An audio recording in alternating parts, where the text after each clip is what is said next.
네, 기도 감사드립니다. 우리 말씀 보도록 하겠습니다. 말씀은 고린도전서 1장 18절부터 25절까지입니다. 신약성경 264페이지.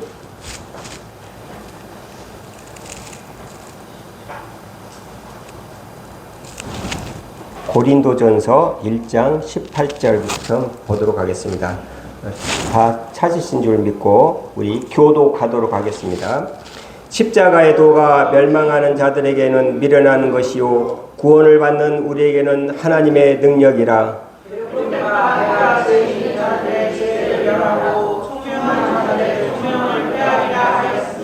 지혜 있는 자가 어디 있느냐? 선비가 어디 있느냐?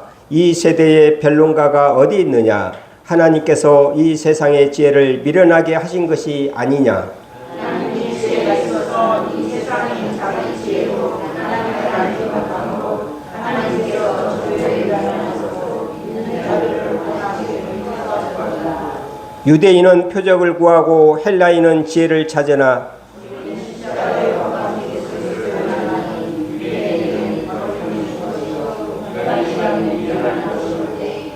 오직 부르심을 받은 자들에게는 유대인이나 헬라인이나 그리스도는 하나님의 능력이요 하나님의 지혜니라. 하나님의 어리석음이 사람보다 지혜롭고 하나님의 약하심이 사람보다 강하니라. 아멘. 기도하겠습니다. 사랑과 영광이 풍성하신 하나님 아버지, 오늘은 참된 지혜, 사람의 지혜와 하나님의 지혜에 대해서 말씀을 듣고자 합니다. 말씀하여 주시옵소서. 우리가 주님의 말씀을 듣고 그 말씀을 믿고 그 말씀을 준행하겠나이다. 주님의 말씀으로 위로받게 하옵시고 산 소망을 품은 우리들이 처한 고난과 아픔을 이겨나가게 하여 주시옵소서. 우리의 옛사람을 십자가에 못 박고 주님 안에서 새 사람이 되게 하여 주시옵소서. 이 모든 거 우리 주 예수 그리스도의 이름으로 간절히 기도드립니다. 아멘. 오늘 예배 참석하신 여러분들을 주님의 이름으로 환영하고 축복합니다. 우리 좌우분들에게 잘 오셨습니다. 축복합니다. 네. 오늘은 고린도전서 1장 18절부터 우리가 이제 볼 차례입니다.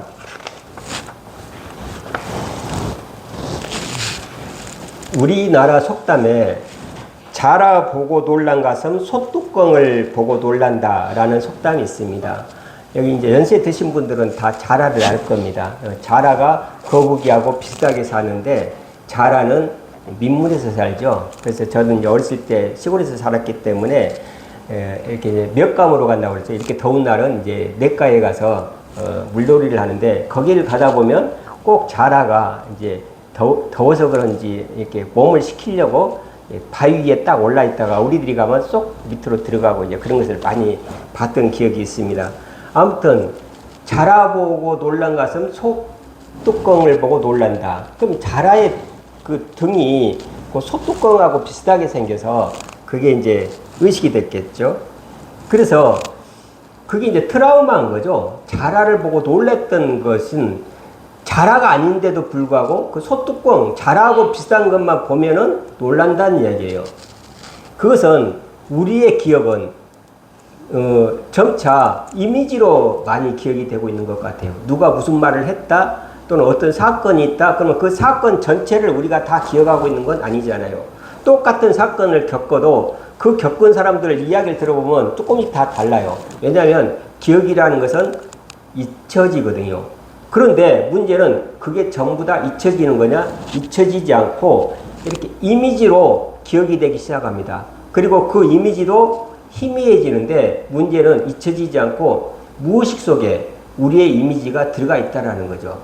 그래서 저는 그 뒤로는 자라 생각지도 않는 거예요. 그런데도 불구하고 자라는 생각하지도 않고 자라를 보고 놀랬던 그 순간도 기억이 안 나는데 우리는 무의식적으로 소뚜껑만 봐도 놀란다는 이야기예요. 이처럼 우리는 그걸 이제 트라우마라고도 하고 또 여러 가지 기억에도 이야기하는데 우리의 기억은 항상 그렇게 이미지로 우리에게 기억이 되고 그 이미지마저도 우리가 의식하지 못한 무의식 세계에 들어가서 우리를 지배합니다. 우리의 감정을 지배하고 우리의 생각을 지배하고 우리의 행동을 지배를 합니다. 그런데 무의식이기 때문에 우리가 알지 못하는 거예요. 그럼에도 불구하고 전혀 다른 것인데도 불구하고 그 똑같은 이미지만 보면은 놀라는 문제가 생깁니다. 그건 마찬가지죠. 집에서도 마찬가지입니다.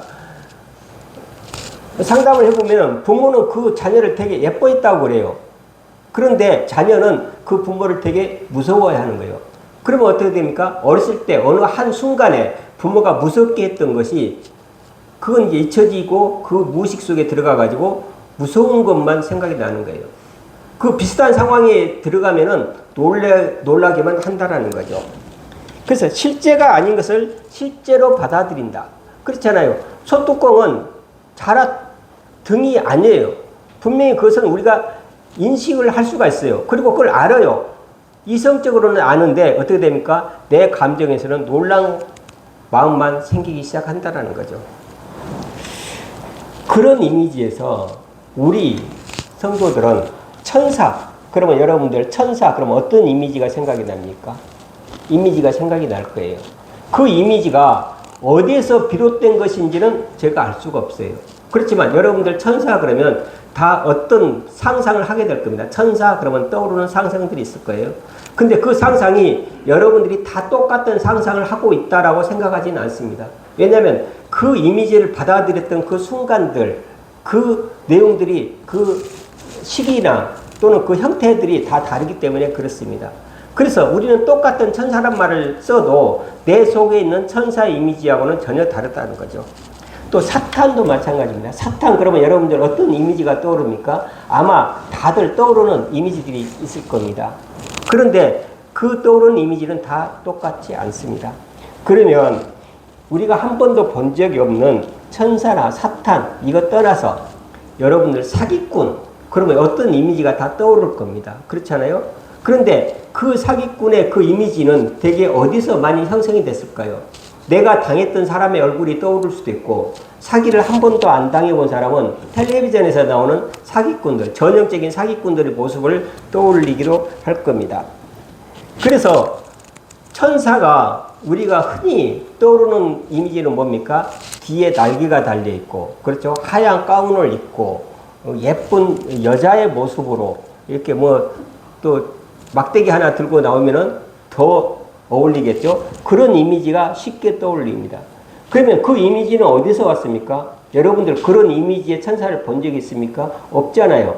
그럼 어떻게 됩니까? 우리가 그림에서 봤거나 이랬을 겁니다. 그러면 그 그림에서 봤던 그 그림이 성경에서 말하고 있는 천사의 모습인가?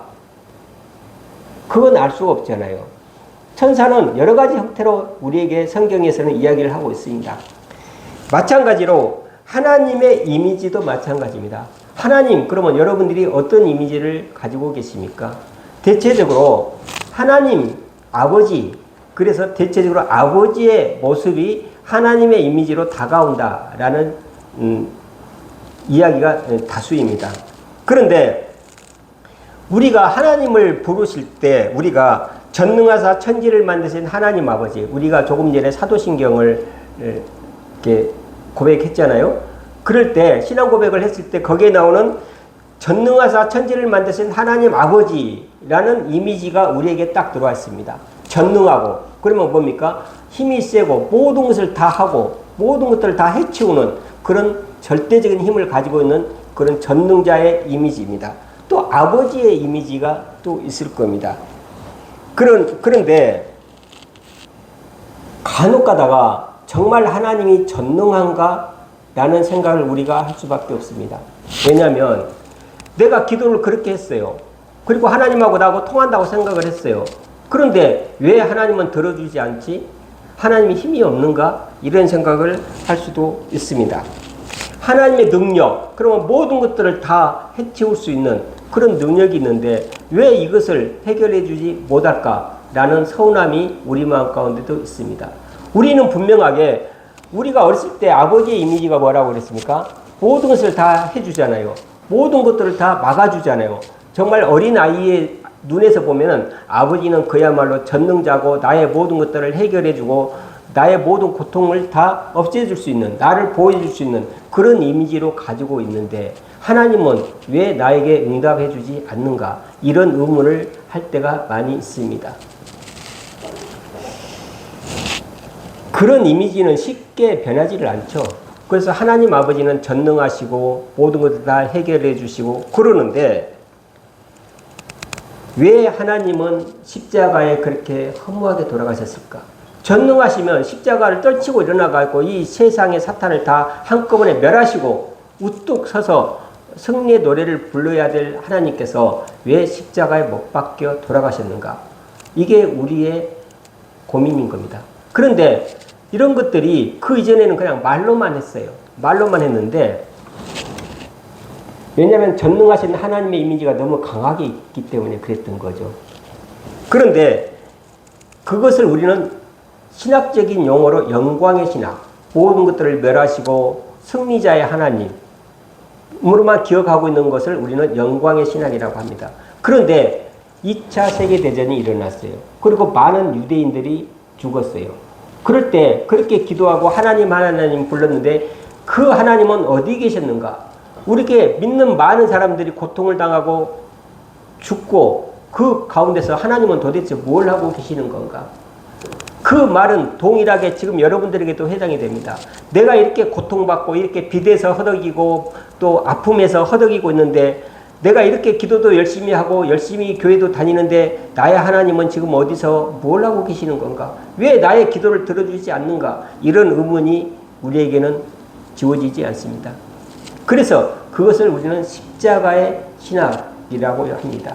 아무것도 할 수 없는 무능한 하나님. 전능하시는데 어떻게 무능할 수가 있는가라는 내용입니다. 우리가 18절을 보면 십자가의 도가 멸망하는 자들에게는 미련한 것이요 구원을 받는 우리에게는 하나님의 능력이라 라고 이야기를 하고 있습니다. 여기서 십자가의 도가 굉장히 중요합니다. 십자가의 도는 뭡니까? 예수의 고난과 죽음을 통한 구원을 이야기를 하고 있습니다. 예수님이 고난을 당하시고 십자가에 못 박혀 죽으셨어요. 왜 예수님은 그렇게 허무하게 고난을 받으시고 아무 힘도 없이 고난을 받으시고 십자가에 못 박혀서 허무하게 돌아가셨는가? 왜 세상의 창칼에 굴복을 하셨는가? 그게 십자가의 도인 거예요. 그것을 통해서 뭡니까? 우리의 구원이 이루어졌다는 거예요. 우리의 구원은 굉장한 능력으로 나와서 오늘 내가 너희를 구원하겠다 그러고 싹 그냥 우리를 보호하시고 하늘나라로 딱 데리고 올라가는 그런 모습이 아니었다라는 거죠. 그래서 18절부터 25절까지 가장 큰 것은 구원의 이야기입니다. 구원의 이야기요. 우리가 이렇게 생각할 수가 있습니다. 왜 구원이 필요한가? 여러분들 왜 구원이 필요합니까? 구원 안 받으면 어때? 우리 마음 놓고 살면 되지. 왜 구원을 꼭 받아야 되는 건가? 그것은 우리 인간은 죄로 인해서 하나님과의 관계가 단절이 됐어요. 그리고 사망과 심판의 판단 아래 놓여 있다라는 거죠. 그래서 그 사망과 심판 아래 놓인 존재가 하나님과의 관계 회복을 통해서 우리가 그것을 면하기 위해서 우리는 구원이 필요한 겁니다. 그러면 또 의문이 나오는 거예요. 아니 하나님과 단절되는 것이 왜 문제가 되는 건가? 뭐 하나님 그냥 모르고 살면 되지 않지. 뭐 그렇게 복잡하게 그렇게 구원까지 우리가 왜 바라야 되는 건가? 하나님과의 단절이라는 것은 여러분들 다른 사람들하고 단절하면 뭡니까? 서로 다 연락하지 않고 좀 떨어져 살잖아요. 떨어져 사는 거. 그런 거리감이 아니에요. 단순하게 떨어져서 산다라는 차원이 아니라는 거죠. 하나님과 단절이라는 것은 우리의 존재의 근원, 그렇죠? 우리의 존재의 근원을 이야기를 하는 거예요. 생명으로부터 분리된 죽은 존재라는 거예요. 생명으로부터 분리가 되고 우리 존재의 근원을 의심한다는 거죠. 그래서 우리의 정체성이 문제가 되는 거예요. 우리가 그렇잖아요. 고아들이 왜 그렇게 부모님을 찾고자 할까요? 예전에 고아원에 있다가 또 외국으로 이렇게 입양된 사람들 있잖아요. 그 사람들은 거기서 성공도 하고 돈도 많이 벌고 잘 살고 있어요. 그런데 그 찾기 힘든 부모님을 찾겠다고 한국에를 30차례를 오고 그렇게 애써서 그 자기 뿌리를 찾으려고 할까요? 그건 자기 정체성을 이야기를 하는 거예요. 여러분들도 그러잖아요. 제 아내가 가끔 이런 이야기를 많이 합니다. 아, 나는 세종대왕 완원군파? 무슨 파죠? 무슨 파, 백대선. 이렇게 이야기를 하면서 나에게 자랑을 합니다. 그리고 또 여러분들도 그러잖아요. 나는 무슨 이씨, 또는 흥양조씨, 이렇게 이야기를 합니다. 왜 그런 것을 이야기를 할까요? 내 정체성을 찾기 위해서 그러는 거예요. 나는 이렇게 훌륭한 사람이라는 것을 알기 위해서 그러는 거예요. 그런데 우리의 정체성은 뭡니까? 우리는 하나님의 자녀라는 거죠. 그런데 하나님과의 관계가 단절돼 버리면 우리는 고아와 마찬가지라는 거죠. 우리의 정체성을 찾을 수가 없는 거예요. 그래서 막 살게 되는 거예요. 부모님이 훌륭한 사람은 그 자녀들이 막 살기 힘들잖아요. 아버지의 그 어떤 아우라라고 그러나요? 그 권위가 있기 때문에. 그런 것처럼 우리는 우리의 정체성은 뭡니까? 하나님의 자녀라는 것을 찾기 위해서 그러는 거예요. 그래서 우리는 구원이 필요한 거예요. 우리가 18절을 보게 되면 그리스도께서 십자가에서 돌아가신 것은 하나님의 능력으로 구원하신 것이다. 그리고 이를 믿지 않는 사람은 멸망이다. 이것을 이야기를 하고 싶은 거예요. 고린도전서 우리가 1장 18절 다시 한번 읽어보도록 하겠습니다. 십자가의 도가 멸망하는 자들에게는 미련한 것이요 구원을 받는 우리에게는 하나님의 능력이라. 즉 예수 그리스도께서 십자가에 못 박혀서 돌아가시는 거 그렇잖아요. 아무 항거도 못하고 정말 무능하게 돌아가신 것이 뭡니까? 멸망하는 자들은 그것을 믿지 않는, 예수님을 믿지 않는 사람들에게는 멸망한다는 얘기예요. 그리고 그것을 믿는 우리에게는 하나님의 구원이 이루어지는 하나님의 능력이라는 거예요. 아니 힘없이 당했는데 그게 능력이라는 거예요. 여기에 십자가의 비밀이 있는 겁니다. 힘없이 당했잖아요. 십자가에서 돌아가셨잖아요. 아무 항구도 못했잖아요. 그런데 천군 천사가 와서 그 적들을 다 물리쳐 주지도 않았잖아요. 힘없이 당한 것이 왜 우리에게 구원인가? 구원의 방법은 하나님께 달려있다는 거예요. 인간의 지혜로 알지 못하는 방법으로 하나님께서는 구원하셨다는 거예요. 그래서 19절에 그렇게 이야기를 합니다. 기록된 바 내가 지혜 있는 자들의 지혜를 멸하고 총명한 자들의 총명을 폐하리라 라고 이야기를 하고 있습니다. 지혜 있는 자들의 지혜를 멸한다는 이야기가 뭡니까? 이 세상 지혜 있는 사람들, 세상의 이성과 논리로 이것을 알지 못한다라는 거예요. 19절을 보면은 이것은 뭡니까? 이사야서에서 나오는 이야기입니다. 이사야 우리 한번 찾아볼까요? 이사야 29장 14절을 한번 찾아보도록 하겠습니다. 이사야 29장 14절 제 성경책엔 1000페이지에 있습니다. 1000페이지 딱 1000페이지입니다. 예, 29장 14절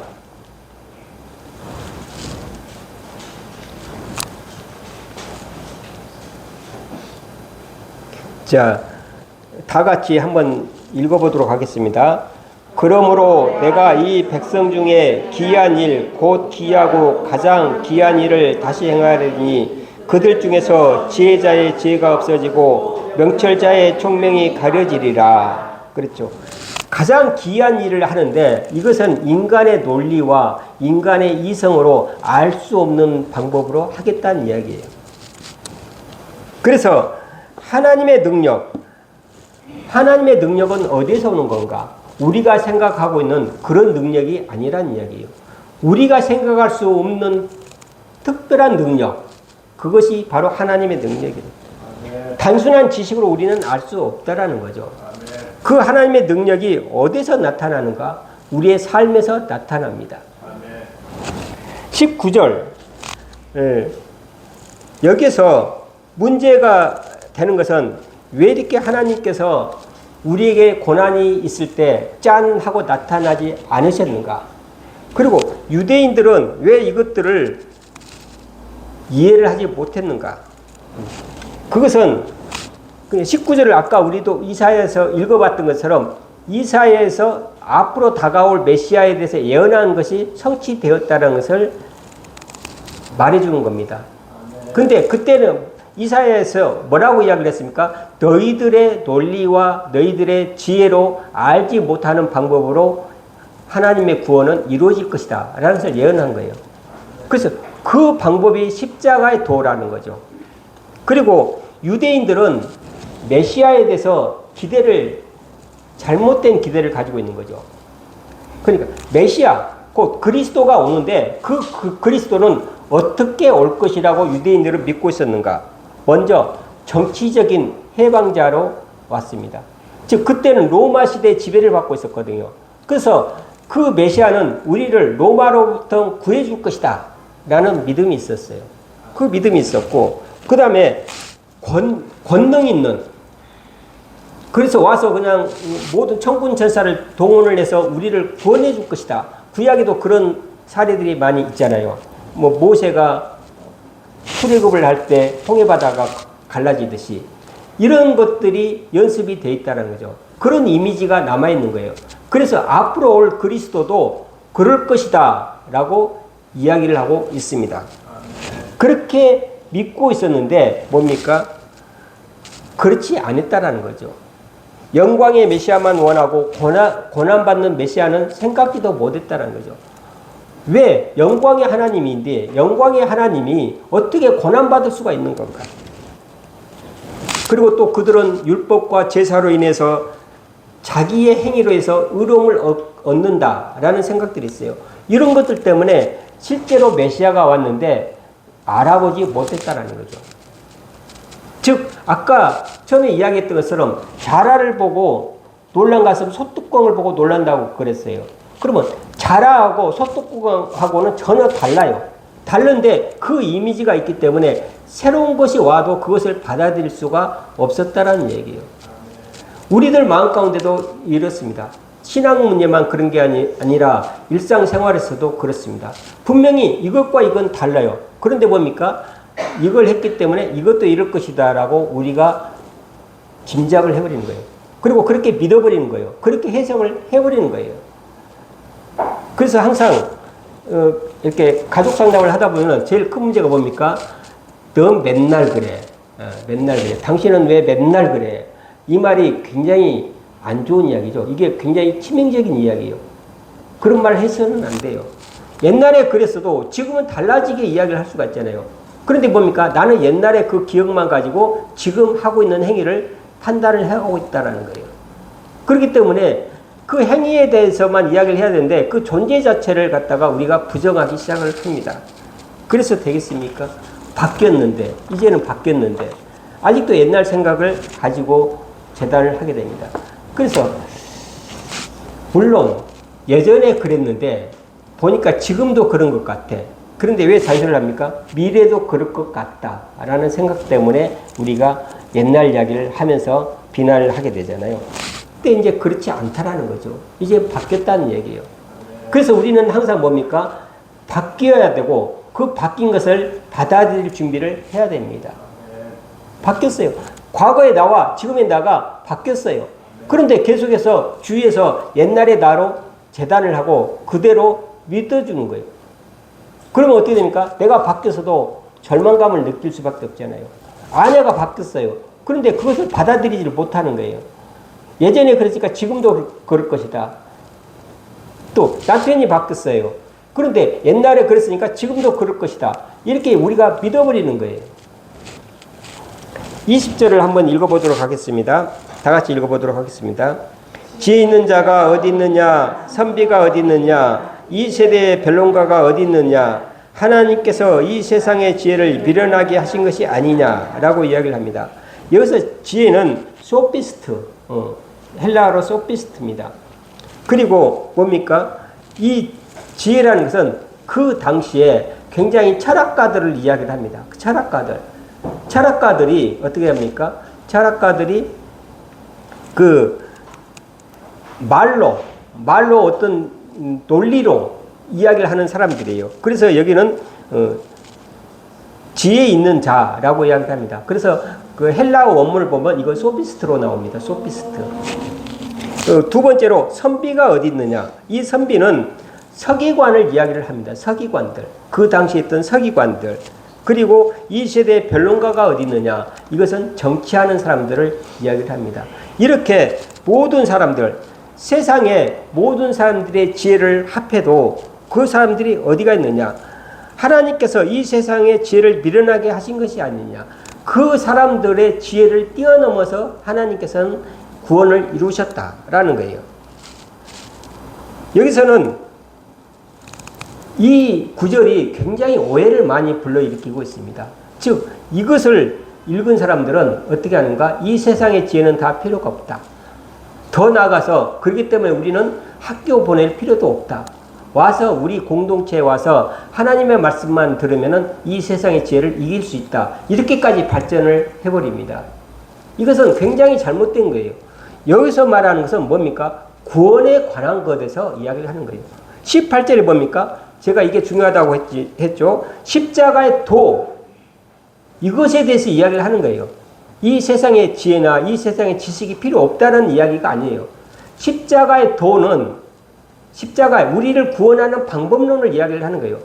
우리를 구원하는 그 방법은 우리가 생각하고 있는 이처럼 철학자나 또는 서기관들이나 또는 그 당시 정치가들이 이야기하는 방법으로 오지 않는다는 얘기예요.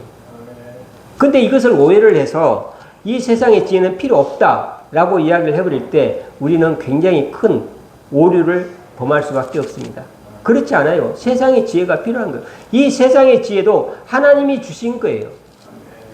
그래서 또 어떤 사람들은 이렇게 이야기합니다. 과학과 그 다음에 이런 그 신앙은 틀리다라고 이야기하는데 그렇지 않습니다. 성경 말씀 또 신앙이 훨씬 더 원천적이에요. 하나님의 뜻이 나타나는 것을 하나씩 알아가는 것은 과학인 거예요. 우리가 알지 못했던 거, 그렇죠? 하나님이 이미 만들어 놓으신 그 섭리를 하나씩 알아가는 것은 과학이에요. 그것을 우리가 인식할 수 있도록 만들어주는 것이 과학인 거예요. 그래서 신앙은 과학을 포함하고 있는 거예요. 그런데 이것이 마침 대비된 것처럼 이야기를 하면 안 된다는 거죠. 21절을 다 같이 읽어보도록 하겠습니다. 하나님의 지혜에 있어서는 이 세상이 자기 지혜로 하나님을 알지 못하므로 하나님께서 전도에 미련한 것으로 믿는 자들을 구원하시기를 기뻐하셨도다. 이렇게 이야기를 합니다. 철학이나 과학 또는 인간의 논리로는 하나님의 구원 계획을 이해하지 못한다 라는 이야기예요. 한마디로 말하면 하나님은 십자가로 구원하시기를 원했습니다. 그래서 복음을 믿는 단순한 믿음을 통해서 구원하시기를 원했습니다. 여기서 전도라는 게 뭡니까? 전도라는 것은 이것도 또 우리가 이제 전도 그러면 우리가 딱 받아들이기에 전도? 그래서 나가서 예수 천당 불신 지옥 이렇게 외쳐야 되는 건가? 이렇게 쉽게 생각을 할 수가 있습니다. 그런데 여기도 전도라는 말이 본래 말은 캐리쿠마, 즉 선포하다, 복음을 선포하다라는 뜻이에요. 복음을 선포하는 거예요, 여기서. 그래서 전도에 미련한 것으로 뭡니까? 예수님의 복음이 선포될 때 우리는 알지 못하는데 하나님께서 역사하신다는 거예요. 특히 우리가 선교지에 가면 그렇게 됩니다. 이 말을 해서 저 사람들이 알아들을까? 우리는 걱정이 되는 거예요. 그런데 뭡니까? 바른 복음이 선포될 때 그들도 믿는 자가 생기더라는 거죠. 그러면 어떻게 됩니까? 선포하는 자가 깜짝 놀라는 거예요. 아니, 나도 잘 안 믿겨지는데 어떻게 이걸 믿고 저 사람들이 예수님을 믿는다고 결단을 할까? 여러분들 주위 사람들에게 전도를 합니다. 그러면 그 사람을 너무 억지로 하지 마십시오. 그냥 하나님의 복음을 전하면 됩니다. 예수는 그리스도다. 우리의 죄를 없애줄 사람은 하나님이시다. 나도 잘 이해 안 되지만 상대편은 더 이해가 안 돼요. 그런데도 불구하고 그렇게 복음을 선포했을 때 상대편이 예수님을 믿겠다고 하는 놀라운 역사가 생기는 겁니다. 그것을 우리의 논리와 우리의 어떤 이성으로 그것들을 자꾸 하려고 하니까 안 되는 거예요. 안 되는 거예요. 걱정 마십시오. 그 사람이 하나님의 능력이 임하시면 그 사람은 어떤 말을 우리가 선포를 해도 하나님을 믿게 되어 있습니다. 거기 너무 여러분들 스트레스 받지 마십시오. 그냥 선포하십시오. 복음을 선포하시면 돼요. 그래서 20절에 보면 그렇잖아요. 21절을 보면 전도에 미련한 것으로 믿는 자들을 구원하시기를 기뻐하셨도다 라고 이야기를 했습니다. 다른 사람들이 보기에는 미련한 것 같지만 그렇지 않다라는 거죠. 우리가 흔히 제가 이제 예전에 탁구를 좀 이렇게 쳐봤는데 처음에 탁구를 칠 때 나를 탁구를 가르쳐 준 사람이 그러더라고. 힘 좀 빼라, 힘 좀 빼라 그러더라고. 탁구를 치는데 힘을 빼라는 거예요. 아니 힘을 빼면 어떻게 이걸 세게 나가요? 안 나가잖아요. 그래서 나는 힘을 주는데 힘을 빼라고 그러는 거예요. 저는 골프를 전혀 쳐보지를 않았습니다. 근데 골프 치는 사람들 이야기를 들어보면 힘을 빼고 쳐야 멀리 나간다고 그러는 거예요. 이게 모순되잖아요. 아니 힘을 빼는데 어떻게 멀리 나가? 그런데도 불구하고 멀리 나간다는 거예요. 마찬가지로 복음도 마찬가지입니다. 복음도 일반 세상 사람들의 기대와는 달라요. 일반 세상 사람들은 어떻게 됩니까? 힘을 줘라.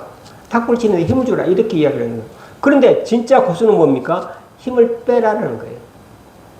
그런 것처럼 우리는 십자가가 힘이 들어간 능력의 하나님이 아니라 이처럼 헌신하고 고난당하고 그 가운데서도 구원의 능력이 있다라는 거예요.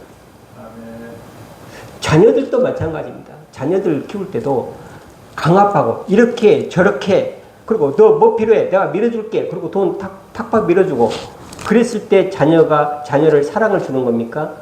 그건 아니잖아요. 여러분도 다 알잖아요. 절제와 기다림인 거예요. 절제와 기다림. 절제를 해야 돼요. 돈을 주고 싶어도 돈을 받을 만한 그릇을 먼저 만들어야 되는 거죠. 그래야지 돈을 줘도 받는 거예요. 그리고 자녀가 하고 있는 것을 하게끔 기다려주는 거예요. 힘을 빼야 되는 거예요. 내 힘을 빼야 되는 거예요. 내가 힘이 있다고 막 자녀를 막 몰고 가면 안 되잖아요. 그런 것처럼 하나님도 어떻게 보면 절제하시고 기다려주시는 겁니다. 우리의 구원을 이루기 위해서. 그 방법은 우리가 생각했던 것처럼 막 우리를 고난 속에서 막 끄집어내고 기도만 하면 팍팍 들어주고 그렇게 되면 어떻게 되겠습니까? 우리가 망하는 길로 갈 수도 있어요. 우리의 기도를 들어주지 않는 것, 우리를 고난 속에서 방치해 주시는 하나님, 그 무능의 하나님이 사실은 그게 구원의 길이라는 거예요. 구원의 길이에요. 그것을 우리는 알지 못한다는 거예요. 우리 22절, 23절을 다 같이 읽어보도록 하겠습니다. 유대인은 표적을 구하고 헬라인은 지혜를 찾으나 우리는 십자가에 못 박힌 그리스도를 전하니 유대인에게는 거리끼는 것이요 이방인에게는 미련한 것이로되 이렇게 이야기를 하겠습니다. 유대인은 표적을 구한다. 뭡니까? 모세가 홍해를 가르듯이 이런 표적을 원하는 거예요. 이것은 어떻게 보면 현재 우리의 성도들에게도 있는 내용들입니다. 그렇잖아요. 기도를 했더니 그냥 하나님께서 덜컥 시험에 합격하게 하시고 뭐 기도만 하면 팍팍 이루어지고 이런 기적을 보기를 원하잖아요. 기적을 보기 원하지 않는 사람들이 있겠습니까? 보기를 원하는 거예요. 그게 우리들의 마음인 거예요. 그리고 헬라인은 지혜를 찾으나 모든 것들을 논리적으로 우리가 하려고 하잖아요. 지식과 모든 논리를 통해서 교회가 부흥되기를 원하고 또 하나님의 나라가 확장되기를 원하고 어떤 것을 계획을 하고 합니다. 우리의 논리를. 그런데 하나님은 그렇지 않다라는 거죠. 하나님의 방법이 있는 거예요. 그래서 우리는 그 하나님이 하시는 일을 보고 기뻐하기만 하면 되는 거예요. 기뻐함. 우리가 힘을 빼야 된다는 이야기죠. 현대 기독교인은 이렇게 기적만을 찾거나 아니면 이성 중심의 논리적으로 설득을 하려고 노력을 합니다. 그런데 참 복음은 그 어떤 인간적인 기준도 만족시켜주지 않습니다. 참 믿음은. 믿음으로만 받아들일 수 있는 거예요. 하나님의 능력은. 되게 어려워요. 오늘 이야기는 되게 어려운 이야기예요. 그래서 정말 이것 때문에 어떻게 제가 이것을 여화를 잘 들어서 여러분들에게 설명을 할 것인가 그 너무 힘들다고 제가 아내한테 토로도 했습니다. 이번 본문은 너무 어렵다. 왜? 하나님의 무능, 하나님의 고난, 그것이 어떻게 구원이 될 수 있는 거냐라는 거죠. 우리 생각은 하나님은 전능하셔서 모든 것들을 다 해결을 해주시는 하나님인데 그런 하나님을 우리가 떠나보내야 되는 거예요. 떠나보내야 되는 거예요. 그래서 정말 고난 가운데 있는 하나님, 우리가 고난에 있을 때 우리의 구원이 이루어진다라는 이 모습을 어떻게 우리가 알 수 있는 것이냐. 그래서 이 지금 고린도전서를 쓰는 사도 바울도 안타까운 거예요. 분명히 이런 것이 있는데 그때 서기관이나 아니면 유명한 사람들 또는 학자들이 이걸 모른다라는 거예요. 몰라서 계속해서 이 말을 지금 반복하는 거예요. 반복하는 거예요. 그래서 그래. 제가 신학교를 다닐 때 교수님이 딱 이 한마디에 제가 보내줬는데 무능한 것도 전능에 속한다. 하나님은 모든 걸 하실 수도 있지만 모든 것을 하지 않는 것에도 전능이다. 그러니까 전능이라는 건 모든 걸 할 수 있잖아요. 그것은 무능까지도 포함하는 전능이다 라고 이야기를 하는 것에 무너졌습니다. 그 이전에 내 이미지는 뭡니까? 하나님은 모든 것을 다 하는 전능자고 해야 되는 것으로만 했는데 그 반대의 것도 수용한다라는 거. 이것이 전능이에요. 이것이 전능이에요. 내가 돈을 많이 벌고 부자로 살고 몸이 건강하고 이렇게만 생각을 하는데 그 반대의 것도 하나님의 은혜라는 것을 받아들이셔야 됩니다. 내가 지금 몸이 아프고 돈도 없고 힘들게 살고 있는 것이 뭡니까? 그것마저도 하나님의 은혜다. 이것을 받아들여야 됩니다. 지금 그걸 이야기를 하고 있는 거예요. 그걸. 그 반대의 것도 우리는 받아들여야 돼요. 이게 십자가의 도예요. 어떻게 하나님께서 하나님의 자녀이자 곧 하나님이 번째이신 하나님이 그 로마 군인들이 창을 쑤실 때 쑤심을 당하고 채찍을 때릴 때 채찍을 맞고 또 힘없이 그렇게 십자가에서 돌아가셨냐라는 거죠. 그걸 우리가 받아들일 수 있겠습니까? 받아들일 수 없는 거예요. 더더군다나 유대인들은 더 받아들일 수가 없는 거예요. 우리를 구원할 자가 어떻게 저렇게 힘이 없는 건가? 24절 25절 같이 읽어보도록 하겠습니다. 오직 부르심을 받은 자에게는 유대인이나 헬라인이나 그리스도는 하나님의 능력이요 하나님의 지혜니라. 하나님의 어리석음이 사람보다 지혜롭고 하나님의 약하심이 사람보다 강하니라 라고 이야기를 했습니다. 부르심을 받은 자들에게는 유대인이나 헬라인이나 모든 사람들 다 통합한다는 거죠. 모든 사람들은 그리스도는 하나님의 능력이라는 거죠. 이 여기서 말하는 그리스도는 그렇게 십자가에서 힘없이 돌아가신 그 그리스도, 그것이 뭡니까? 곧 하나님의 능력이었다는 거예요. 그리고 그 방법을 통해서 하나님의 경륜이 드러났다는 얘기예요. 그리스도께서 십자가에 못 박힌 것은 공의와 사랑을 같이 실현한 거예요. 공의와 사랑은 같이 병립하기가 굉장히 어렵습니다. 자녀를 사랑하는데 그렇잖아요. 자녀가 잘못하면 어떻게 됩니까? 그 잘못한 것까지도 내가 감싸주고 싶은 것이 부모의 사랑인 거죠. 그런데 그렇게 잘못한 것을 오냐오냐고 모든 것을 받아줬을 때 자녀가 제대로 살 수 있을까요? 살 수 없는 거예요. 그래서 잘못한 것은 따끔하게 꾸짖고 그리고 또 잘한 것은 사랑으로 감싸주고 그렇게 해야 자녀가 제대로 살 수가 있는 겁니다. 그런데 우리의 구원은 죽음과 삶의 기로잖아요. 우리는 죽을 수밖에 없는 죄인이에요. 그래서 죽어야 돼요. 죽으면 끝나버리잖아요. 끝나버리는데 어떻게 우리가 사랑을 또 펼 수 있습니까? 굉장히 어려운 이야기예요. 안 죽고 나면은 그 다음에 사랑을 준다고 해요. 다시 다 고쳐주고 죽을 뻔했던 것을 고쳐주고 그러면은 성립이 되겠죠. 그런데 죽음과 사랑이 완전히 같이 설 수가 없는 거죠. 그런데 하나님께서는 어떻게 됐습니까? 예수 그리스도로 우리의 죄를 대속해서 그래서 그 죽음에서 사형에서 면하게 하셨어요. 공의가 실현이 됐다는 얘기예요. 누가? 예수 그리스도께서 돌아가심으로써 그 죄값이 치러졌다는 거예요. 공의가 실현이 됐어요. 그런데 어떻게 됩니까? 그러므로서 우리를 살리시고 사랑하셨다는 거죠. 그래서 공의와 사랑의 하나님이 예수 그리스도를 통해서 나타난 거예요. 그것이 바로 24절 25절입니다. 그것이 그리스도는 하나님의 능력이라는 거예요. 예수 그리스도께서 십자가에 돌아가신 것이 그것이 바로 하나님의 능력이고 그것이 바로 하나님의 지혜라는 거예요. 25절 보면 하나님의 어리석음이 사람보다 지혜롭고 하나님의 약하심이 사람보다 강하니라 라고 이야기를 하고 있습니다. 하나님의 어리석음. 그래서 여기서 보면 하나님이 어리석다 하더라도 너무 지혜가 많아서 사람보다는 훨씬 크다. 그러니까 하나님이 굉장히 적은 것이 사람보다 크다. 이걸 이야기하고 있는 게 아니에요. 하나님이 워낙 이만큼 전능해요. 그때 사람은 이만큼 이제 최고로 전지한다. 많이 아는 사람은 이 정도밖에 안 돼. 그럼 어떻게 됩니까? 하나님이 아무리 약한 것이라도 이것보다는 크다. 이런 뜻이 아니에요. 여기서 말하는 것은 하나님의 어리석음이라는 거 뭡니까? 하나님의 어리석음은 십자가의 복음이에요. 십자가에서 어리석게 돌아가신 것 같이 보이는 거예요. 그런데도 불구하고 그 어리석음은 사람보다 더 지혜로웠다는 거예요. 그리고 하나님의 약하심이 뭡니까? 예수 그리스도예요. 돌아가셨잖아요. 세상에 의해서 패한 것 같이 보이잖아요.